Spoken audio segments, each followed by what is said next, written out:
아버지, 이 시간도 주의 말씀을 받습니다. 주님이 어떠한 말씀을 하시든지 우리의 심령이 주의 말씀을 받을 만한 심령으로 갈아 부시고, 이 시간도 주님의 말씀을 잘 받게 하시고 준행할 수 있게 하시고, 그 말씀의 다스림과 통치 속에서 종교의 삶을 잘 살아갈 수 있는 은혜를 이 시간도 우리 각 사람에게 부어 주시옵소서. 예수님의 이름으로 기도하옵나이다. 아멘. 따라서 하시겠습니다. 신앙 고백을 기다리시는 주님. 신앙 고백을 기다리시는 주님.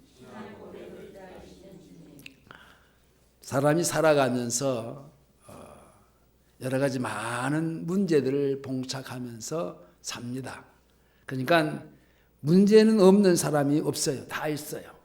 뭐 어떤 사람이든지 어떤 문제든지 다 있습니다.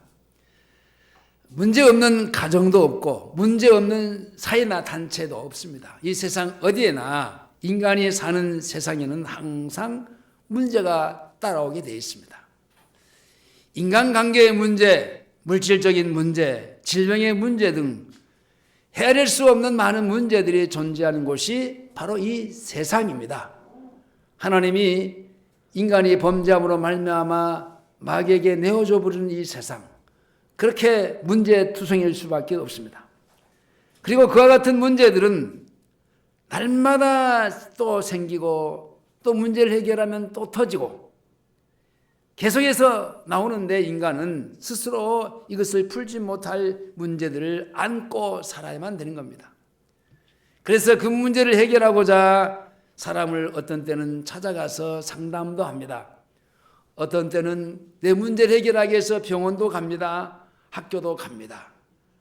그래서 어떤 사람은 해결을 받을 사람도 있지만 해결받지 못하는 사람들, 그래서 문제를 안고 그대로 돌아오면서 고통 가운데 살아가는 사람들도 많습니다. 이 세상에서 어느 누구에게든지 알맞는 때 알맞는 사람을 만나가지고, 그러므로 그 알맞는 해법을 받는다는 그런 그리 쉬운 일이 아닌데, 어떤 사람은 적격에 그 족소에서 그 문제를 해결을 받고 고침받는 아주 심플한 그런 일들을 만나는 사람도 있습니다. 그래서 한 사람이 오늘 본문에 보면 예수님을 만나서 자기 문제, 정말 어느 누구도 해결할 수 없는 문제를 해결받는 그 사람에게 얼마나 귀한 것인지를 아무리 강조해도 그 지나치지 않을 만큼의 그 중요한 건데, 오늘 등장한 그 말씀 중에 인물이 12해를 병으로 앓는 여인이었습니다. 아마 이 사람은 예수를 만나지 못했다면 그렇게 저주스러운 인생을 살다가 죽을 수밖에 없는 불쌍한 여인입니다. 그러나 그 여인은 오랫동안 해법을 찾지 못하고 치료받지 못한 채 고생은 고생들 하고, 또 이리저리 이원 저이원을 이제 찾아다니면서 있던 것도 다 허비한 채 막다른 골목에서 이제 주님을 만나가지고, 감히 그분을 만날 수도 없고 만날 자신도 없는 여러 해 동안 혈류증을 앓고 있던 여인이 주님의 뒤로 와서 옷가에 손을 대는 그런 믿음으로 극적인 그가 알았던 그 혈병이 나았습니다. 오늘날 교회 안에는 예수를 믿으면서도 이와 같은 그런 질병과 고통, 고질적인 문제를 가지고도 그렇게 고침받지 못하고 아주 어렵게 힘들게 살아가는 경우도 있습니다. 우리는 오늘 이 여인의 믿음을 본받은 사람이 되어서 주님을 만나고, 그래서 문제를 해결받는 믿음으로써 살아가는, 그래서 하나님께 영광이 되는 우리의 삶이 그렇게 되어질 수 있기를 바랍니다. 이 여인은 12해를 혈류증으로 앓으면서 아무에게도 고침받지 못한 여인이라고 주님은 마가복음을 통해서도 얘기했습니다. 이 마가복음에서는 많은 의원들에게 이제 다니면서 오히려 고침을 받는 게 아니라 괴롭힘을 많이 받았습니다. 그리고 있던 것도 다 허비해버렸습니다.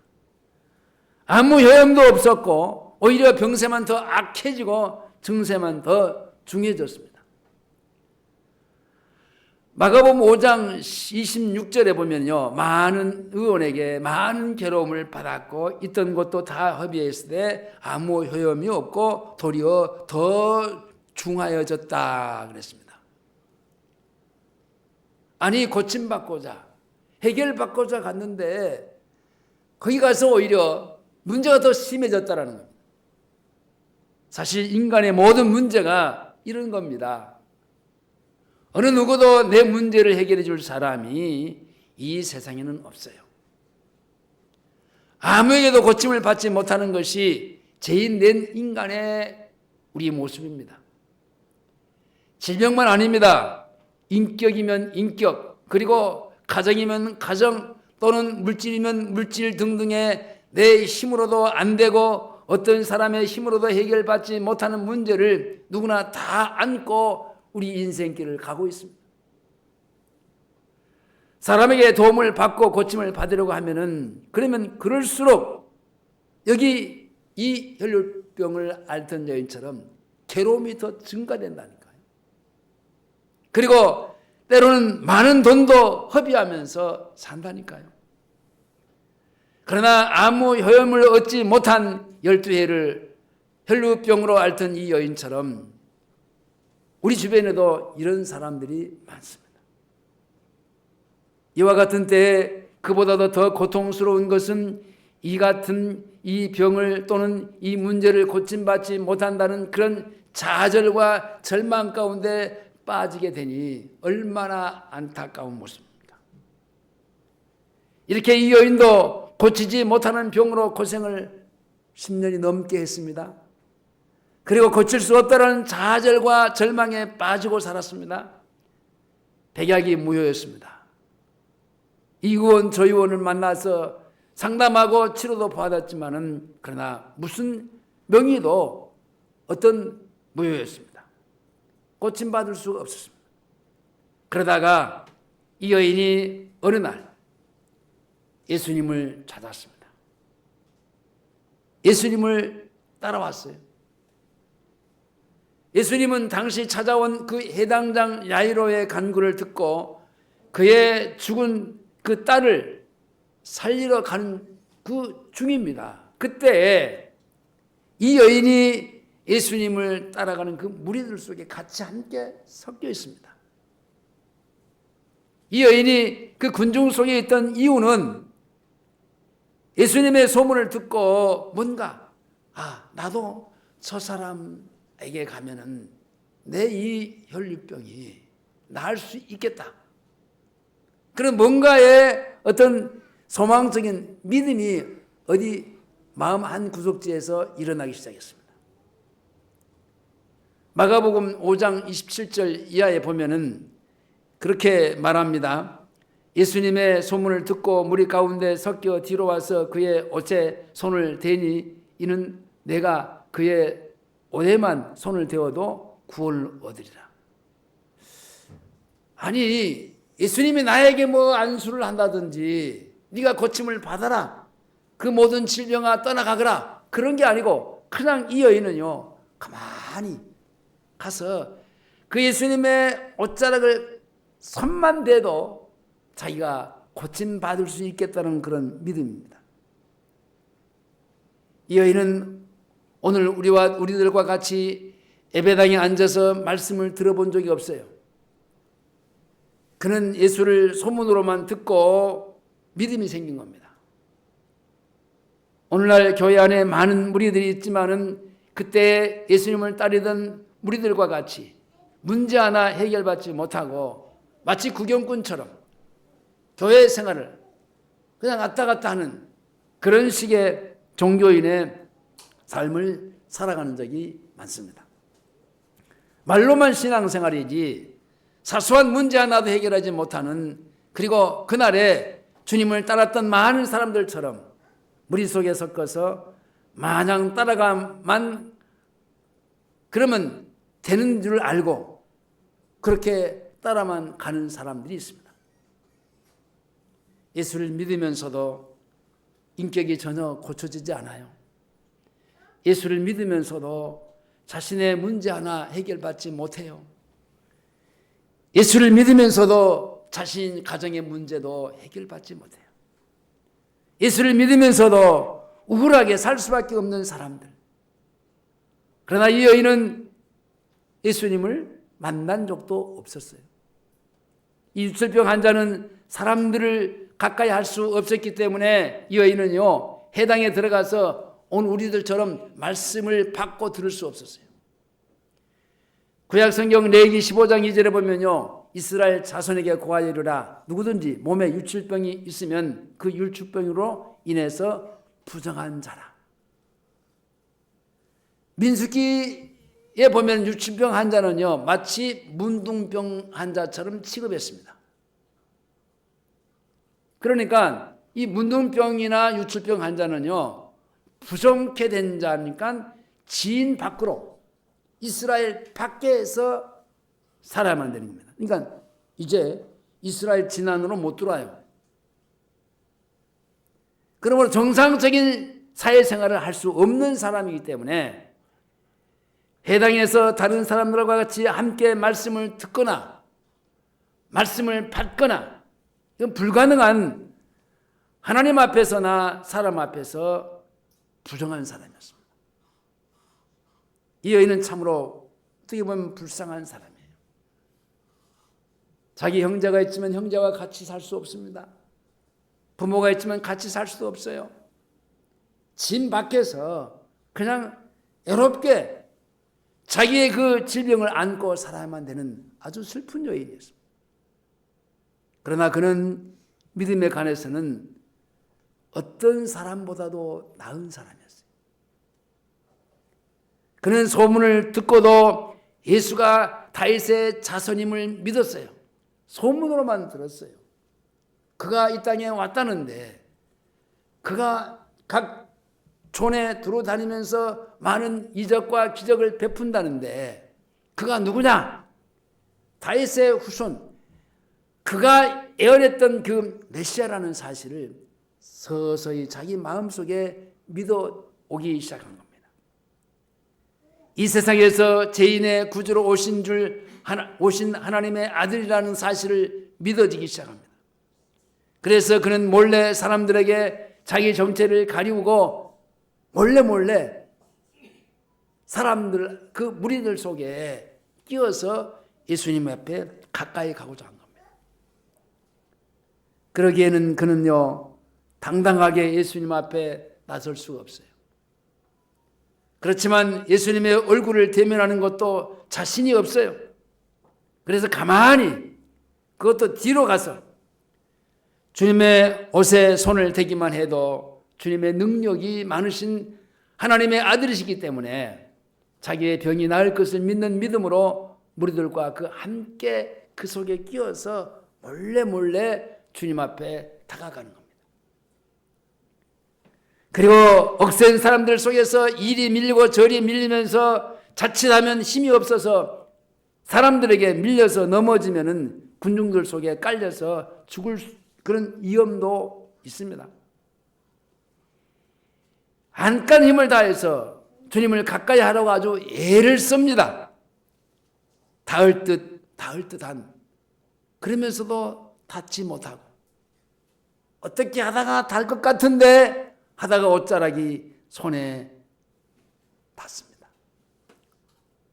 사람에게 밀려났다가 넘어질 뻔 몇 번씩 하면서도 가까이 가려고 애를 쓰다가 결국은 가까워졌다 멀어졌다 반복해서 몇 번 그렇게 주님을 바라보면서 해보다가 결국은 어느 순간에 주님의 옷자락이 약간의 스쳤습니다. 잡은 것도 아니에요. 그냥 스쳐 지나간 거예요. 근데 그 순간에 병이 나았습니다. 즉시 혈류병이 고침을 받았습니다. 그리고 스스로의 몸이 나은 줄을 깨달았습니다. 마가복음 보면 이에 그의 혈루 근원이 곧 마름의 병이 나은 줄을 몸에 깨달았다 그랬어요. 여러분, 구원받은 믿음은요, 주님께 영광을 돌리는 겁니다.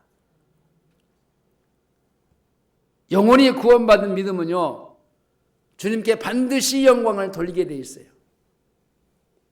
메시아를 믿는 믿음은 주님께 영광을 돌리는 것은요, 사람이 한 것이 아니기 때문에 주님이 해주신 것이기 때문에 주님께 고스란히 그분 앞에 모든 것들이 가야 됩니다.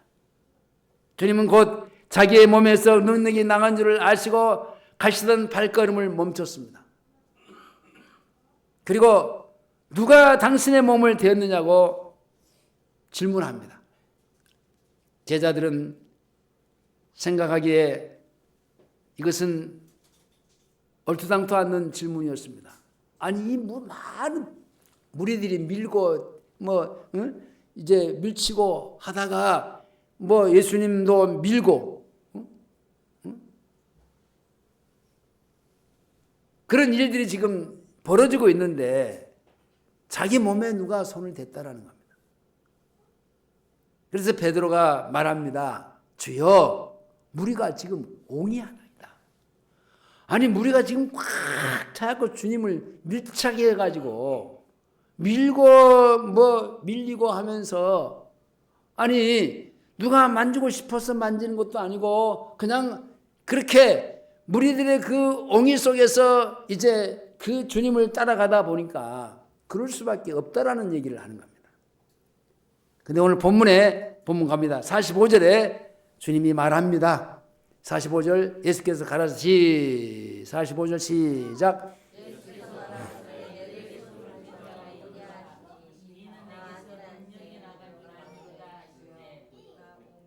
자, 45절 시작.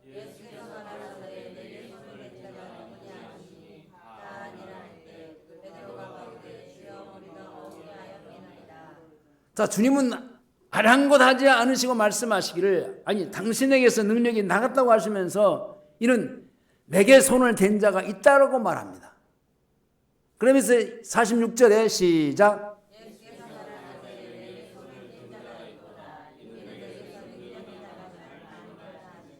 여기 손을 댔다라고 하는 것은 그냥 이게 댄 게 아니고 어떤 손이냐? 믿음으로 댔다라는 거예요. 그냥 된 게 아니고 그냥 스쳐 지나가는 게 아니고 내가 주님의 옷자락만 만져도 옷자락만 닿아도 내 이 시련이 넘는 이 혈류증이 날 수 있겠다라는 그 믿음으로 단 겁니다. 무리들이 옹이를 밀면서 주님의 몸에 손을 댄 사람이 얼마나 많습니까? 그래서 베드로가 대답을 했어요. 주님, 그 말씀은요, 지금 현실에 안 맞는 말씀입니다. 아니, 이 많은 사람들이 지금 옹이에 있는데 누구한테 지금 주님의 그 몸에 손을 댔다고 말을 하시는 겁니까? 지금 사람들이 엎어지고 그냥 뒤집어지는 사람도 있는데, 그러기에 주님은요, 손이나 몸을 당신에게 댄 것이 문제가 아니었습니다. 그런데 주님은 믿음으로 손을 댔느냐, 믿음으로 손을 댄 자가 누구냐라는 거예요. 그냥 옹이에서 밀고 밀치고 하다가 그렇게 자기의 몸을 댄 게 아니라 내가 어떻게든지 저분에게 옷자락만 만져도 나는 내 이 12 혈류증으로 앓던 병이 나을 것 같다라는 그 믿음으로 된 그 사람이 누구냐라는 걸 지금 묻고 있어요. 믿음으로 자기 옷자락을 만진 그 사람의 여인을 찾고 있는 겁니다. 그러니까 하는 수 없이 이 여인이 숨길 수 없어서 예수님께 자기의 모습을 그대로 드러냈습니다. 그리고 주님 앞에 엎드립니다. 그리고 손댄 연고로 모든 사람 앞에서 자신이 이런 사람인데 이렇게 나았다라고 고백합니다. 자, 47절, 48절 다 같이 읽겠습니다. 시작.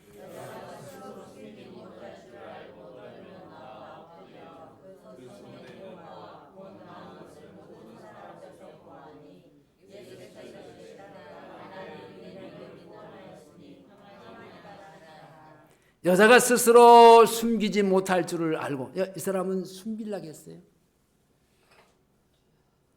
숨기고 자기를 다른 사람 앞에 그 공개하지 않고 그냥 나았으니까 가만히 자기는 그냥 집으로 돌아가려고 했어요.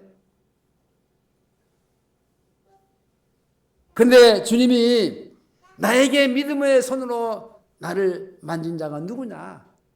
라고 질문을 합니다. 그래서 숨기지 못할 줄을 알고 떨면서 나와서 그 앞에 엎드려서 그 앞에 고백합니다.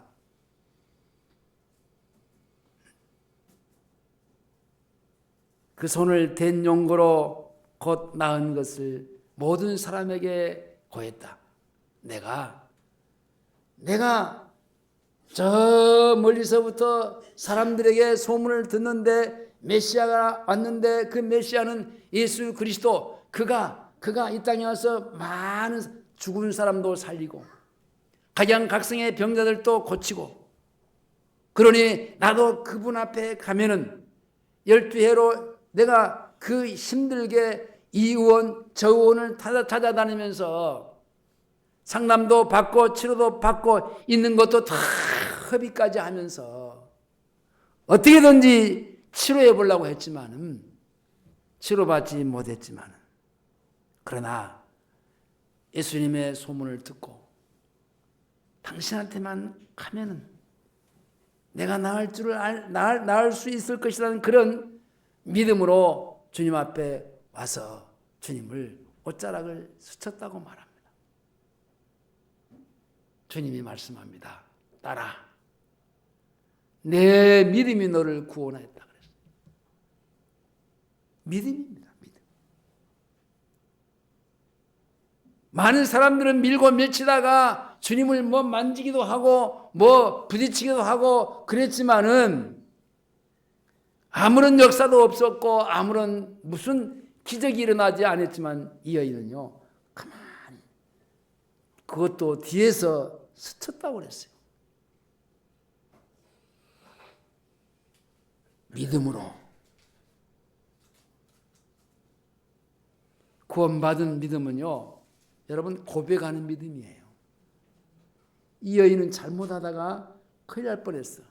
여러분, 이게 자기가 주님한테 고침을 받고 몰래 가서 그 주님에게 고침을 받았다고 말하지 않냐면요, 이 사람은 며칠 못 가서 또 그 병은 도지게 돼 있어요. 분명하게 내가 어디서 어떻게 고침을 받았다 하는 사실을 고백하고 사람들 앞에 드러내야 그것이 깨끗하게 치료를 받는 하나님의 역사입니다. 믿음은요, 고백해야 돼요. 구원받은 믿음은요, 고백해야지 숨기면 안 돼요. 내가 예수 믿는 것을요, 고백해야지 예수 믿는 것을요, 숨기면 안 돼요. 내가 예수님으로부터의 모든 것을 받고 은혜로 살고 있는데요, 그것을요, 말하지 아니하면 안 돼요.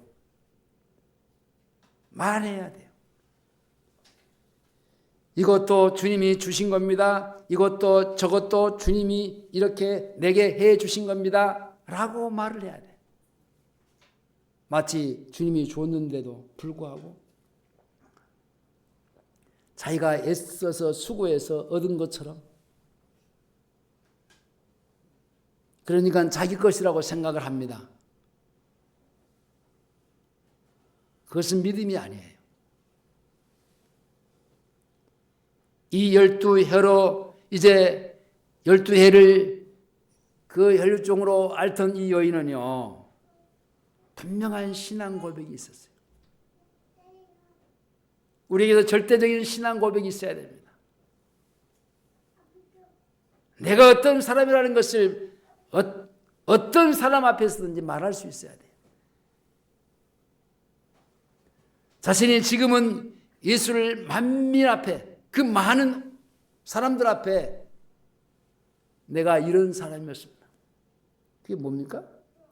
12해를 내가 지금 여러분들과 같이 그 무리 속에 끼어서 주님을 따라갈 수 있는 사람이 아닙니다. 나는 짐 밖에서 버려진 사람입니다.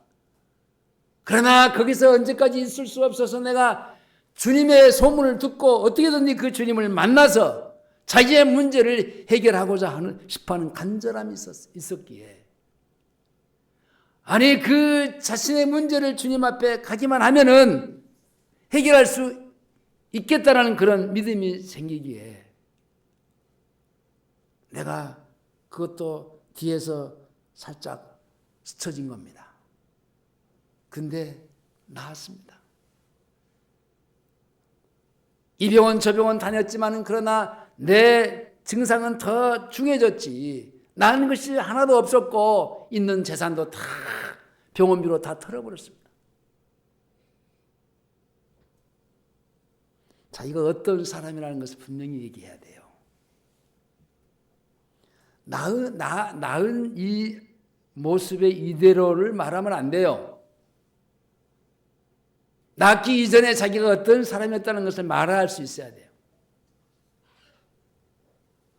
구원받은 믿음은요, 반드시 주님이 고백을 요구합니다. 너 어떤 사람이었니? 너 예수 믿기 전에 어떤 사람이었어? 너와 같이 함께 살기 전에 너는 어떤 사람이었니?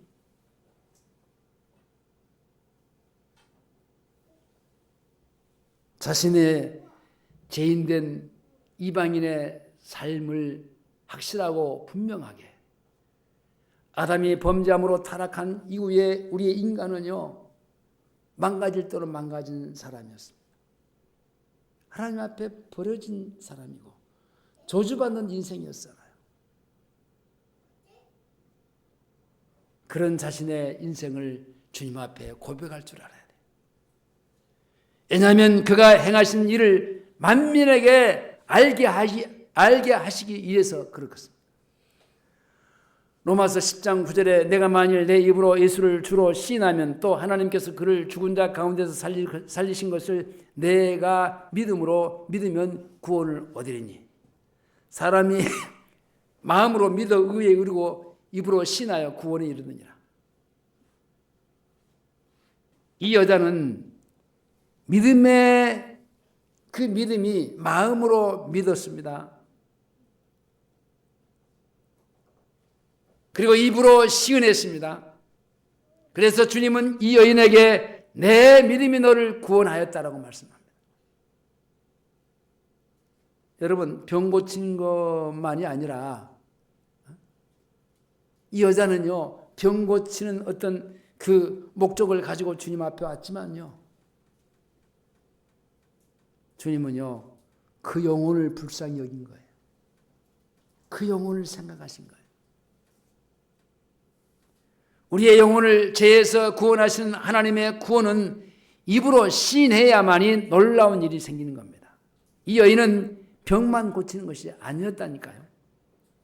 그 영혼이, 버려진 영혼이, 조상 아담이 범죄함으로 말미암아 그 영혼이 떠나버렸고 영원한 형벌, 심판, 저주의 인생을 살아갈 수밖에 없는 그 영혼이 구원을 받았다니까요.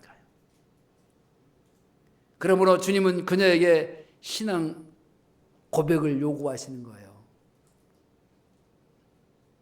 그리고 결국은 자기가 몰래 숨기려고 했는데 고백할 수밖에 없었습니다. 결국은 그 여인이 고백을 받았습니다. 나는 12해 12년 동안이나 이 혈루병에 이게 걸려서 저 짐 밖에서 외롭게 힘들게 살았던 여인입니다. 근데 메시아를 소문을 듣고 내가 그분한테 가면은 내가 내 문제를 해결할 수 있겠다는 믿음이 생겨서 그분을 찾아 내가 옆에도 앞에도 갈 수 없고 뒤에서 몰래 따라가다가 어떻게 주님의 옷자락을 만지게 됐습니다. 즉시 나음을 얻었습니다. 숨겼습니다. 나는 이런 사람이라는 것을 드러내고 싶지 않았습니다. 근데 주님이 즉각적으로 누가 내 몸에 손을 댔느냐라고 물어보기에 숨길 수 없었습니다. 이렇게 영원히 구원받은 사람, 믿음의 사람은 반드시 자기의 믿음을 고백하고 나가서는 자랑할 수 있어야 돼요. 그리고 주님은 그와 같은 사람에게 신앙 고백을 명하시면서 기다리십니다. 그것이 구원받은 믿음이에요. 온 세상에 알리는 신앙 고백이 뭡니까? 그게 상대방의 자기가 구원받지 못하고 질병도 가지고 있던 그가 이제 낫고 그 영혼도 구원받은 놀라운 역사가 일어났잖아요. 그러면은 그 역사를 사람들 앞에 드러내고 나타날 때에 자연적으로 사람들에게 그 소문이 들려지면서 마치 이 여인이 다른 사람으로부터의 다윗의 후손, 다윗의 자손, 메시아가 이 땅에 와서 인류의 죄를 십자가에서 짊어지시고 죽으신다는 사실을 들려진 것처럼 자신의 병고침을 낫고 구원을 받았다는 사실을 사람들 앞에 말하는 게 뭡니까? 이게 전도지요. 이게 전도요. 이게 사람들 앞에 내가 신앙 고백을 하는 이 자체가요, 그냥 전도요. 예수 믿으세요? 라고 말을 하기 전에 나는 이런 사람이었습니다. 근데 주님이 나 같은 죄인을 사랑하시고 구원해 주셔서 내가 고침받고 내 인격도 고침받고 생활도 변화받아서 내가 지금은 그 예수를 내 중심에 모시고 그분의 다스림과 통치 속에서 천국의 삶을 살고 있습니다. 라고 말하는 겁니다. 오직 성령이 너에게 임하시면 너희가 권능을 받고 예루살렘과 온 유대와 사마리아와 땅 끝까지 이르러 내 증인이다. 증인이 뭡니까? 그 예수를 자기를 고쳐주고 변화시켜 주시고 구원해 주신 그분을 말하는 거잖아요. 이분이 이런 분입니다. 그러므로 구원받은 믿음은 전도하는 믿음이요 구원받은 믿음입니다. 바로 그게 뭡니까? 신앙 고백이라니까요. 그 고백을 주님은 듣고 싶어 하신다니까요. 나 같은 죄인을 구원해 주신 예수를 믿는 믿음이 있기 때문에 그 믿음을 요구하시면서 그 믿음으로 고백하는 고백을 듣고 싶은 겁니다.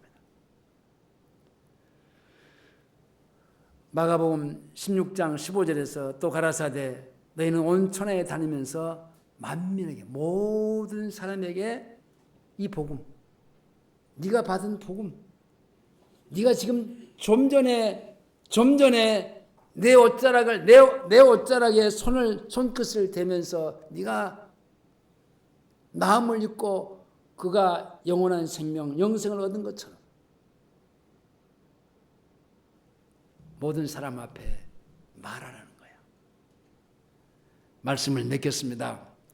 우리는 12해를 혈류병으로 앓았던 이 여인보다도 어쩌면은 더 더러웠으면 더 더러웠지 더 나은 사람은 아니에요. 무슨 말 하는 거예요? 내가 무슨 짐 밖에서 격리된 상태에서 같이 가족과 살지도 못하고 그런 사람으로 내가 어찌 비화시킬 수 있습니까? 여러분, 이 여인보다도 우리는요, 더 했으면 더 했지 덜 하지는 않습니다. 왜냐? 우리는 이방인이야. 버려진 사람이에요. 우리가 찾아갈 수 없는 하나님이 그 아들을 통해서 우리에게 찾아와 주시고 우리의 죄를 그 아들에게 옮기심으로 십자가에서 심판하시고 죽이심으로 우리 같은 죄인을, 나 같은 죄인을 구원하시기 위해서 하나님의 한량 없으신 그 크신 사랑으로 우리를 구원해 주셨기에 내가 하나님을 아버지라고 부를 수, 그 은혜로 내가 지금 존재하고 있는 겁니다. 이 은혜를 받은 우리는요, 우리가 받은 그 하나님의 은혜와 사랑을 잠잠히 입을 다물고 있을 수는 없어요. 12 혈루증을 앓고 있던 이 여인이 구속함을 받고 주님 앞에 나와서 그 많은 사람들 앞에 신앙을 고백했던 것처럼 오늘 우리도 많은 무리들 속에 앞에서 주님이 끝까지 우리들에게 신앙 고백하시기를 기다리고 있다는 사실 잊어버리지 말고, 지금도 주님은요 그렇게 신앙 고백을 하지 못하는 사람을요 두리번거리면서 무리들 가운데서 나를 찾고 있어요. 너는 어찌 내 은혜를 받아놓고 마치 안 받은 것처럼 숨기고 있냐는 겁니다. 이처럼 비열한 사람은 없어요. 받아놓고 안 받은 것처럼. 주님의 은혜로 고침을 받고도요, 인격도 고침받고 생활도 고침을 받아놓고도요, 마치 자기가 괜찮은 사람으로서의 자기가 그런 사람이라고 교만한 그런 자리에 들어가면 안 됩니다. 주님에게서 분명히 능력이 나갔는데 어떻게 숨길 수 있어요? 우리는 다 주님께로부터 받은 게 있는데 우리가 어떻게 숨길 수 있어요? 아직도 우리는 입을 다물고 있으면 안 됩니다. 주님에게서의 구원의 능력이 나간 것을 주님은 알고 계시는데 아직도 교회 안에서 무리 가운데 숨어 있는 사람이 있다고 한다면 그 사람은 비열한 사람입니다. 주님은 그런 사람에게 누가 내 몸에 손을 대었느냐? 라고 지금도 끊임없이 질문하고 계십니다. 이것은 내게서의 능력이 나간 줄을 알미니라. 아니, 내가 너를, 그 하나밖에 없는 그 아들을 십자가에 내어 주면서까지 내가 너를 구원해 주었는데